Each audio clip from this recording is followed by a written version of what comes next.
Shalom, selamat pagi teman-teman yang dikasihi oleh Tuhan. Pagi hari ini kita mau membangkitkan dan menerima dan membangkitkan semangat untuk menjalani hari-hari hidup kita bersama Estafet Morning Spirit. Kita bersama Tuhan Allah Bapa Roh Kudus, bersama Tuhan Yesus kita jalani hidup ini. Mari kita mau katakan, telah kulihat bukti kasih, telah kulihat bukti kasih-Mu. Kau menderita gantikanku dengan darah-Mu, dengan darah-Mu. Kau selamatkanku, Kau selamatkanku. Kini ku hidup menyenangkan-Mu.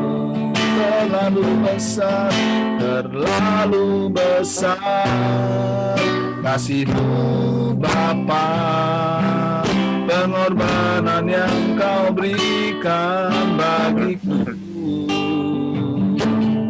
terlalu mahal. Darah-Mu Yesus tercurah untuk menebus hidupku. Oh, haleluya. Telah kulihat bukti kasih-Mu. Kau menderita gantikanku dengan darah-Mu, dengan darah-Mu. Kau selamatkanku. Kini ku hidup menyenangkan-Mu. Terlalu besar kasih-Mu Bapa, pengorbanan yang Kau berikan bagiku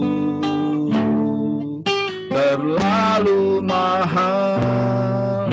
Darah-Mu Yesus tercurah untuk menebus hidupku. Terlalu besar kasih-Mu Bapa, pengorbanan yang Kau berikan bagiku terlalu mahal. Darah-Mu Yesus tercurah untuk menebus hidupku. Terlalu mahal. Darah-Mu Yesus tercurah untuk menebus hidupku. Haleluya. Terlalu besar kasih-Mu, terlalu besar kasih-Mu. Haleluya. Tiada yang sebanding dengan-Mu, tiada yang sebanding dengan-Mu Tuhan. Oh,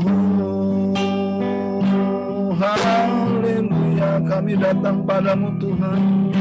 Kami turun, kami keluar roh kami, ku berserah padamu. Haleluya. Bersyukur kepadamu saat pagi hari ini Tuhan. Oh, terima kasih Tuhan. Terima kasih Yesusku. Terima kasih Yesusku. Puji syukur hanya bagi Tuhanku. Oh, terima kasih. Terima kasih Yesusku. Terima kasih Yesusku. Puji syukur hanya bagi Tuhanku. Mari kita katakan bersama-sama. Terima kasih. Terima kasih Yesusku. Terima kasih Yesusku. puji syukur hanya bagi Tuhanku. Terima kasih Yesusku, terima kasih Yesusku, puji syukur hanya bagi Tuhanku. Puji syukur hanya bagi Tuhan. Saat pagi hari kami bawa Tuhan syukur, puji syukur hanya bagi Tuhanku.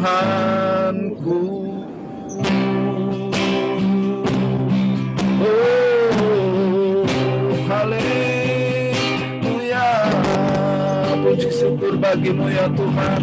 Segala kuasa di tanganmu, di surga dan di bumi. Biarlah segala makhluk sujud bertelut, biarlah segenap penghuni malaikat surga memuji-muji mengagungkan Kau. Biarlah seluruh penduduk bumi bertekuk lutut, dan orang-orang yang takut akan namamu akan mengagung-agungkan Engkau selama-lamanya, sebab Engkau Allah yang dahsyat. Kami menyembah-Mu Tuhan, Allah Bapa kami, yang kami kenal dalam nama Yesus, dan kami kenal dalam Roh Kudus. Kami sembah Engkau. Haleluya, aku bersyukur saat pagi ku bawa korban syukur kehadirat-Mu ya Bapa. Inilah tubuh jiwa roh nyawa kami Tuhan, yang Kau tebus dengan darah-Mu yang mahal. Ku bawa ke sungai-Mu, ku bawa ke sungai-Mu.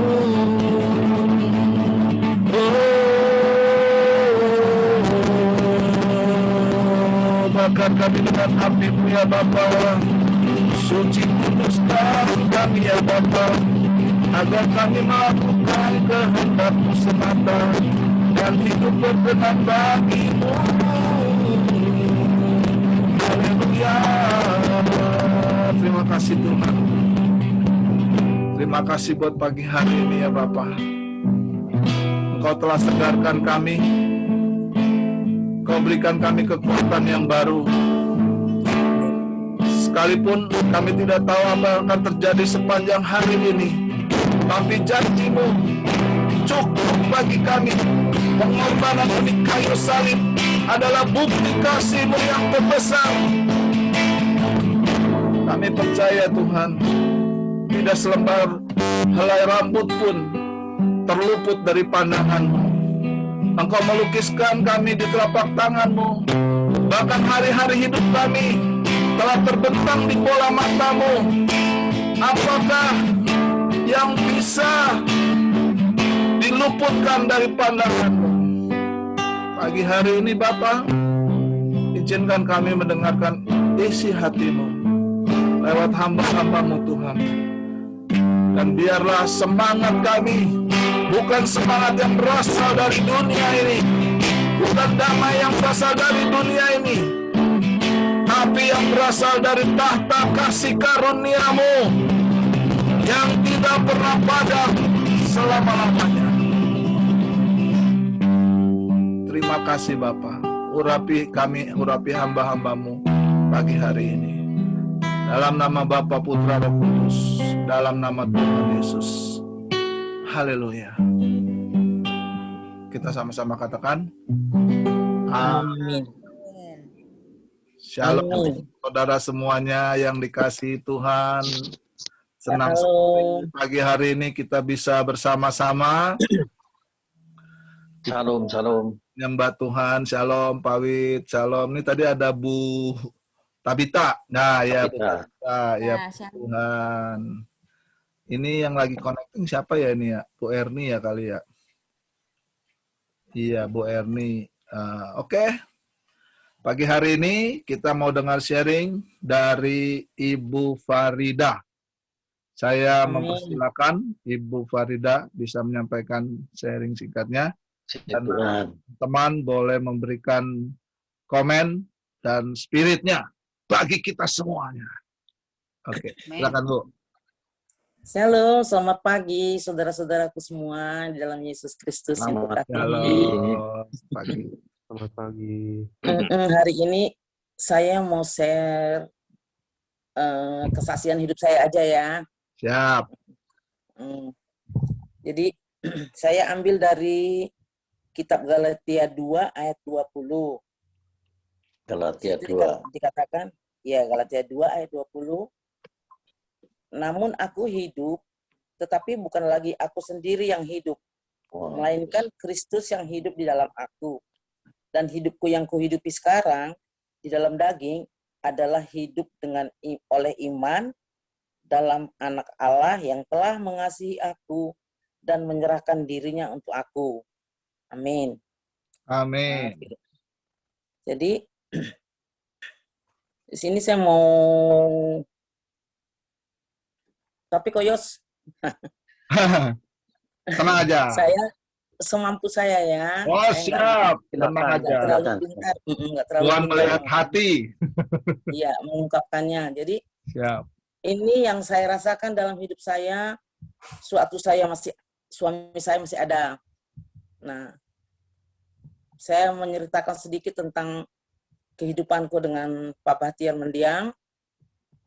Saya dari mulai menikah dengan dia, saya sangat cukup senang, baik jasmani maupun rohani. Jadi dia adalah pria yang sangat bertanggung jawab terhadap hidup saya, anak-anak saya. Terus dia orang yang baik dan benar. Jarang lah nggak ada saya lihat kekurangannya gitu. Kalau kekurangan kita suami istri biasalah itu ya, pasti ada. Tapi terhadap keluarga besarnya dia baik, terhadap keluarga besar saya dia baik. Jadi dalam kehidupan saya sebagai istri, saya manut gitu kalau dibilang sama dia. Saya manut karena saya lihat dia hidupnya benar gitu. Terus memang kami hidup sebagai orang Kristen, boleh dikatakan kami taat. Kami rajin ke gereja, kami rajin beribadah, bersosialisasi kemana-mana gitu dengan beliau. Dan dia di kumpulan kita di sini juga, dia menjadi ketua selalu. Di kumpulan orang Batak, di sekitar saya, di kumpulan Batak keluarganya, dia ketua. Itu jadi saya banyak belajar dari Pak Bahtiar gitu.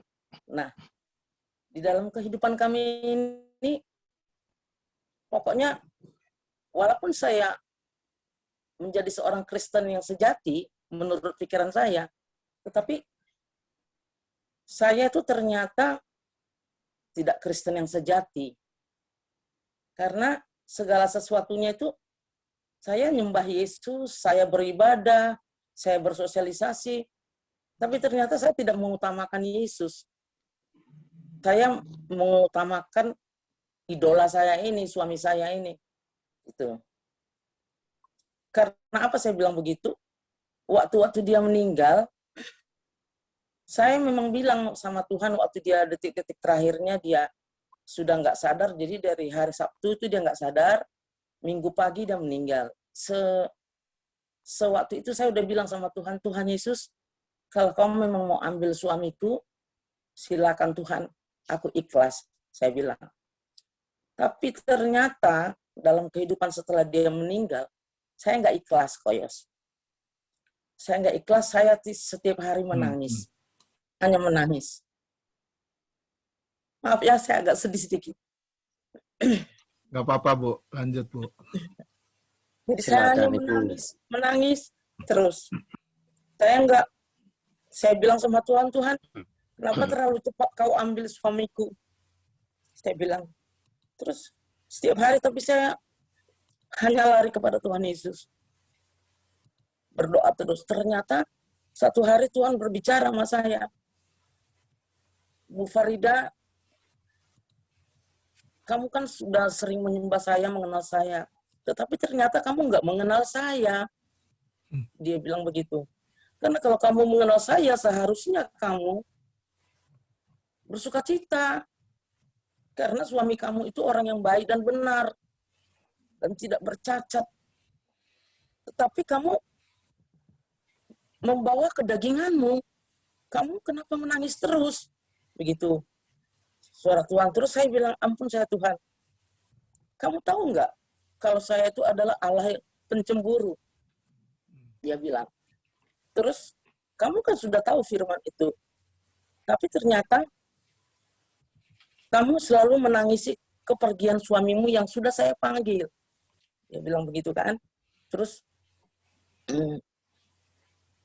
saya terdiam sejenak gitu ya.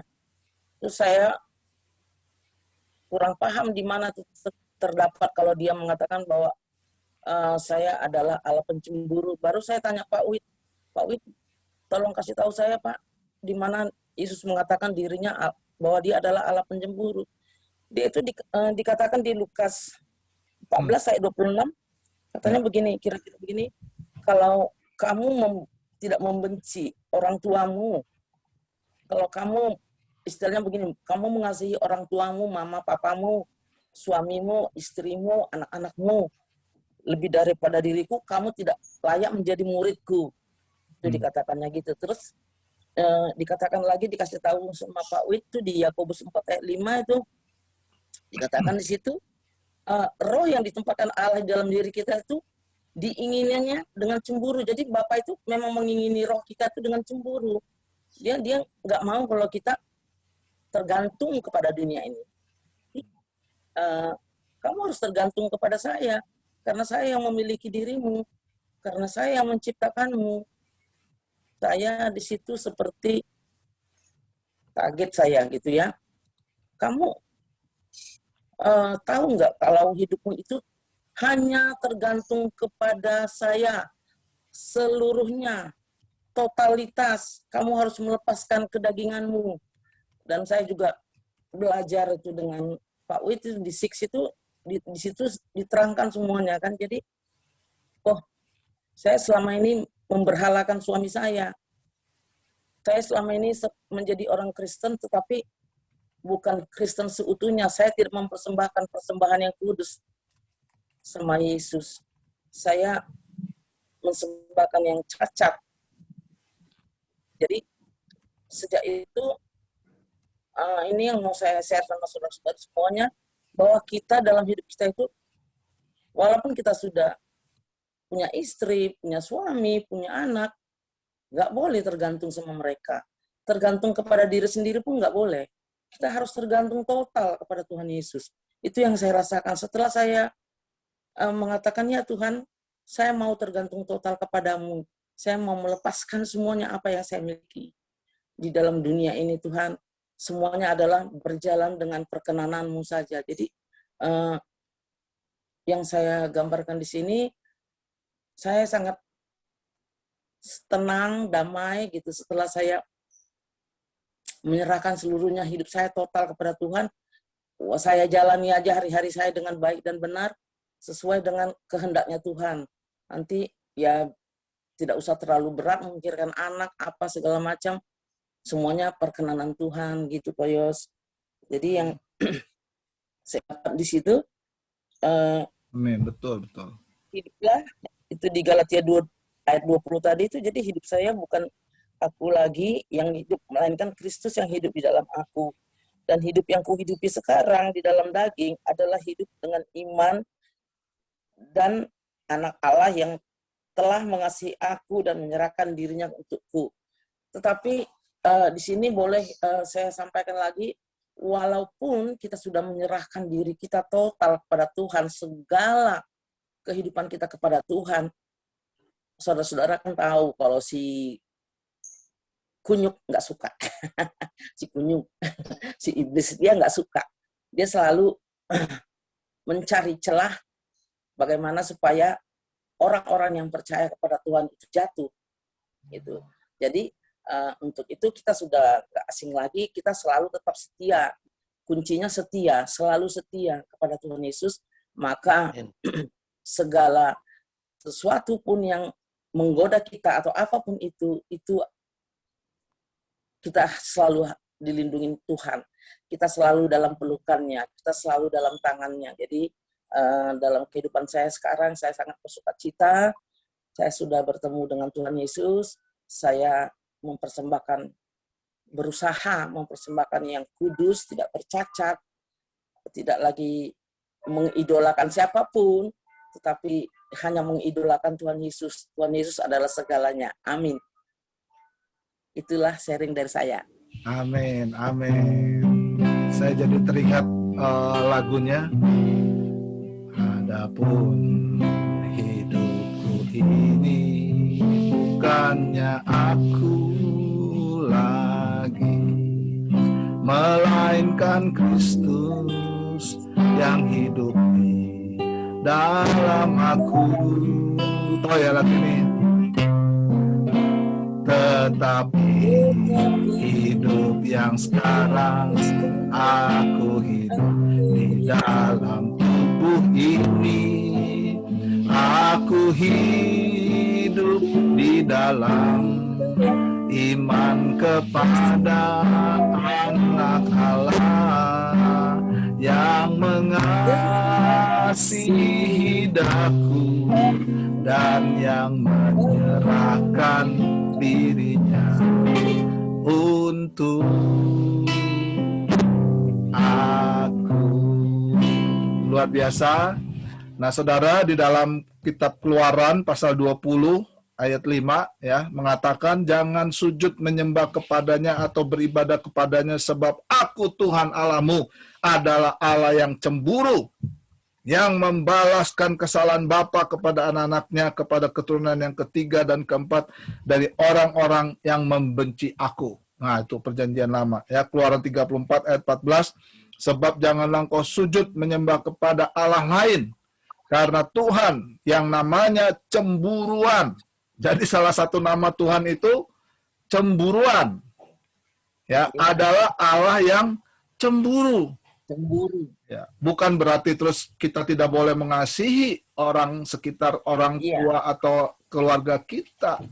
Ya, tentu yang dimaksud Allah yang cemburu di sini artinya prioritas hidup kita, penyembahan kita hanya ditujukan kepadanya. Nah, nanti Allah itu sendiri yang akan menuntun kita untuk bisa mengasihi sesama. Kalau di dalam perjanjian baru, jelas sekali, kasihilah Tuhan Allahmu, dan segenap hatimu, segenap jiwamu, segenap akal budimu, dan kasihilah sesamamu manusia, seperti dirimu sendiri. Sebetulnya ada satu rahasia yang luar biasa. Kalau kita mengasihi sesama, ya, tanpa kita mengasihi Tuhan, kasih kita itu sangat terbatas. Dan kita pasti lebih sering kecewanya. Atau kita nggak dapat apa-apa. Kenapa? Karena kasih manusia itu kasih yang menuntut. Ya, tapi kalau kita mengasihi Allah lebih dulu, ya, di mana kita tahu Allah itu cemburu, artinya hidup kita satu-satunya hanyalah milik Dia. Lihat, Tuhan pakai kita untuk mengasihi sesama begitu rupa. Karena kasih yang kita miliki, kasih yang tidak terbatas. Jadi puji Tuhan, Bu Farida mengalami hal itu. Saya juga pernah mengalami. Ya, yang saya alami itu begini. Dalam satu kebaktian di gereja The Rock ya tentunya. Satu kali saya lagi penyembahan gitu, tiba-tiba saya diingatkan satu ayat. Ya, ketika Hana berdoa minta anak, kalau nggak salah. Ya, hari-hari itu saya masih kira-kira 10 tahun yang lalu kali. Saya masih, ya sangat menggebu-gebu. Nah, hari itu saya diingetin, ya, aku lebih baik, bukankah aku lebih baik daripada 10 anak laki-laki? Kalau nggak salah ayatnya begitu bunyinya. Saudara, begitu saya seperti mendengar bunyi itu, saya langsung pecah tangis saya. Saudara bayangkan, saya sebagai manusia, saya sangat mengharapkan tentunya Betul nggak? Tapi saya mendengar itu, saya berkata, maksudnya apa Tuhan? Apakah Engkau tidak memberi saya seorang anak? Tapi dalam iman saya mengatakan, tidak mungkin. Tuhan tidak menginginkan yang tidak baik. Ya, tapi sampai hari ini, ya puji Tuhan, saya terima saja apa yang Tuhan kehendaki. Dan saya percaya, jika memang Tuhan mau memberikan seorang anak, itu kecil buat Tuhan. Amin. Jadi Amin. sikap saya, ya saya juga tidak mau putus asa, ya karena saya percaya Tuhan yang terbaik, dari Tuhan yang terbaik. Kalau memang dikasih, wah saya luar biasa, saya sudah siap-siap. Tapi kalaupun enggak, saya tidak menyalahkan Tuhan. Karena bukan Tuhan yang membuat saya tidak punya anak, bukan itu. Saya percaya segala sesuatu tuh Roma 8 ayat 28 untuk kebaikan kita. Haleluya, haleluya. Betul ya. Kayak Pak Saifuddin. Haleluya. Silakan. Bung Adam, Bu Francisca, Bu Erni, Bu Tabita, dan Pak Wid. Sebelum kita akhiri, pagi hari ini luar biasa, satu semangat yang dari kasih karunia Tuhan turun atas kita. Bahwa Tuhan Allah kita adalah Allah yang cemburu. Saudara dan saya harus terus fokus kepada Dia.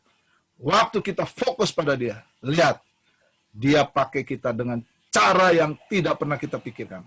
Dengan cara yang tidak pernah kita rasakan. Kita berpikir kita ini nggak ada apa-apanya, kita nggak bisa apa-apa. Ya, silakan Pak Wid. Ya, saya akan tambahkan di dalam ayat ini, Ya. Rasul Paulus mengatakan, namun aku hidup, tetapi bukan lagi aku sendiri yang hidup, Ya. melainkan Kristus yang hidup di dalam aku. Jadi di sini yang pertama, Rasul Paulus tahu persis bahwa dia bukan memiliki dirinya.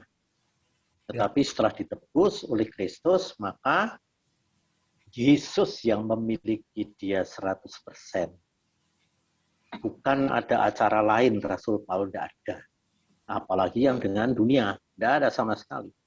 Acaranya cuman dengan Tuhan. Lain itu tidak. Nah, ini yang dikatakan Rasul Paulus, ini kan menjadi contoh bagi kita. Bagaimana kita harus hidup. Kalau tadi dikatakan bahwa kalau bagi Pak Wid, Allah itu bukan prioritas. Sama sekali. Tidak prioritas kita.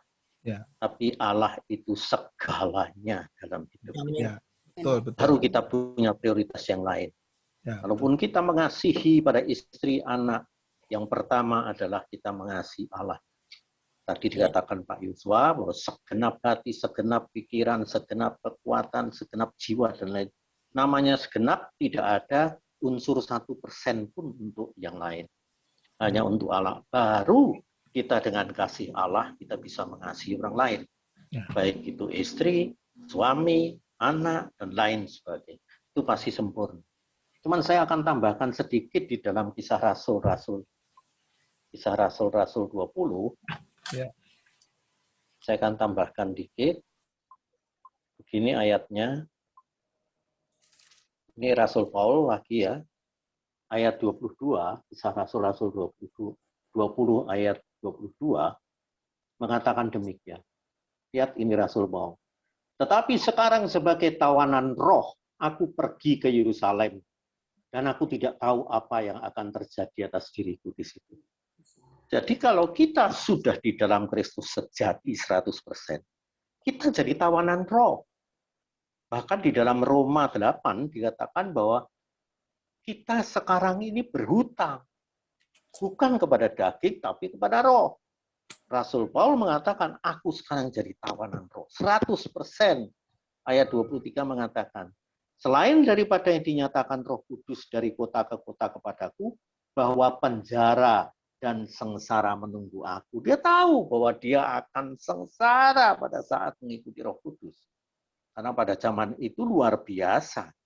Orang-orang dibantai habis-habisan. Orang yang percaya pada Tuhan Yesus. Kalau ayat 24, tetapi aku tidak menghiraukan nyawaku sedikit pun. Siapa yang bisa kayak Rasul Paul, teladan kita juga. Saat ini dicari oleh Tuhan, agar Tuhan Yesus segera datang ke bumi. Itu orang-orang yang dicari oleh Allah. Karena itu betul-betul kita dalam mengikut Tuhan. Kalau kita berdoa mohon perlindungan pun, supaya kita mohon kepada Tuhan, lindungi aku Tuhan. Agar aku tidak hidup dalam kecemaran. Agar aku tetap hidup dalam kesucian, tak bercacat, tak bercela. Itu harus dan mampu. Kenapa? Karena Tuhan yang menjadikan itu semua. Allah yang menuntun kita. Makanya tadi dikatakan dalam Galatia 2 bahwa kita semua harus mencontoh itu bisa. Kristus yang hidup di dalam diriku. Kalau Kristus yang hidup di dalam diriku, tentunya Rasul Paul menggenapi juga 1 Yohanes 2 ayat 6. Bahwa aku hidup persis seperti wajib, seperti Yesus hidup. Ya, contoh Yesus. Kita pun demikian. Dalam perjanjian baru hidup kita dalam kasih karunia. Tidak ada cara lain. Kalau mau berkenan kepada Bapa, kita harus hidup persis sama Yesus hidup di dunia. Kita tidak mencintai apapun juga. Ini artinya bukan kita ini kemudian menjadi orang yang tidak bisa kerja dan lain sebagainya. Tidak. Justru pada saat kita punya profesi dokter atau insinyur atau apapun, kita punya toko atau kita punya usaha, kita kerja di pegawai negeri sebagai pelayan dan lain sebagainya, Allah akan memberikan kepada kita satu hal yang luar biasa, yaitu apa? Semuanya akan maksimal bagi kepentingan Tuhan. Karena itu kita sudah milik Tuhan. Kalau itu bisa kita jalankan, dahsyat kita, hidup kita itu dahsyat. Nggak lagi mikirin kita di dunia. Nggak usah. Melainkan kita pikir di dalam langit dan bumi yang baru tempat kita. Apalagi kita dikatakan Efesus 1 bahwa kita ini berkeluarga dengan negara di surga. Sudah. Mari kita semuanya contoh Rasul Paul ini dalam kehidupan. Terima kasih. Oke, terima kasih. Masih ada sisa sedikit, silakan. Mungkin ada sebelum saya tutup, Bu Erni atau Bang Adam, atau Bu Siska, atau Bu Tabita. Kelihatannya udah bisa bersuara Bu Tabita, cuma kameranya tidak ini ya terlihat, mungkin belum. Oke, kalau tidak ada, Bang Adam ada, cukup ya? Ada Bang Adam? Cukup ya? Kita sama-sama mengakhiri, kita mau sepakat untuk beberapa saudara kita. Kami sepakat Tuhan buat Ibu Jenny, adiknya Mas Pak Oto, saat ini sedang terbaring sakit. Jamaah Tuhan, kami sepakat untuk mereka yang sedang dalam kondisi lemah tubuhnya, juga untuk Pak Yoki, untuk Pak Yusan, kami sepakat Tuhan. Kalau saudara ada nama-nama yang mau didoakan, sebutkan nama-nama itu sekarang, kita sama-sama sepakat. Dalam nama Tuhan Yesus, kami berdoa untuk nama-nama ini. Ya, secara khusus kami juga mendukung untuk saudara kami, Adam Glenn. Kami percaya Adam Glenn sudah dipulihkan, sudah sehat dalam nama Tuhan Yesus. Bukan karena apa-apa, bukan karena siapa-siapa. Karena Pak Adam berserah diri hidupnya ke dalam tangan Tuhan. Hidup kami semua Tuhan adalah milik-Mu. Sebab Engkau telah menebus kami dengan darah yang mahal. Tidak ada lagi yang mengkhawatirkan hidup kami. Tidak ada lagi ketakutan di dalam diri kami. Satu hal yang kami rindukan adalah hidup kami habis lenyap bersama dengan Engkau, di dalam dengan Engkau, dan melakukan segala kehendak-Mu dalam seluruh kehidupan kami, tanpa terkecuali dan tanpa terputus. Kami berdoa Tuhan dalam nama Yesus, teman-teman kami yang sedang lemah salah diri tubuhnya, kami percaya oleh bilut-bilut Tuhan Yesus, hati mereka juga iman mereka dibangkitkan oleh kuasa firman yang menyentuh jiwa dan roh mereka, bangkit di dalam Engkau, bahwa Engkaulah yang memiliki hidup mereka seutuhnya, tidak ada yang lain, dan Engkau akan membawa setiap kami Tuhan untuk hidup dalam kebenaran dan menyembah Engkau siang dan malam. Terima kasih Tuhan, Engkau dahsyat di tempat ini. Kami mengucap syukur kepadamu ya Bapa. Saat pagi hari ini, biarlah semangat ini bangkit di dalam diri kami Tuhan. Segala puji syukur. Terima kasih Yesusku. Terima kasih Yesusku. puji syukur hanya bagi Tuhanku. Terima kasih Yesusku, terima kasih Yesusku. Puji syukur hanya bagi Tuhanku. Puji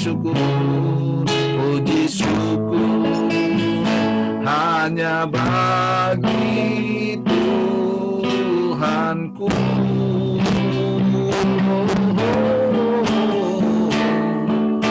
Amin. Berkati hamba-hambamu, Pak Wid, Bu Farida, Bu Pusiska, Mbak Ada, Bu Erni, Bu Tabita, Pak Oto, dan yang lainnya Tuhan. Walaupun tidak bersama dengan kami percaya Engkau bersama dengan mereka.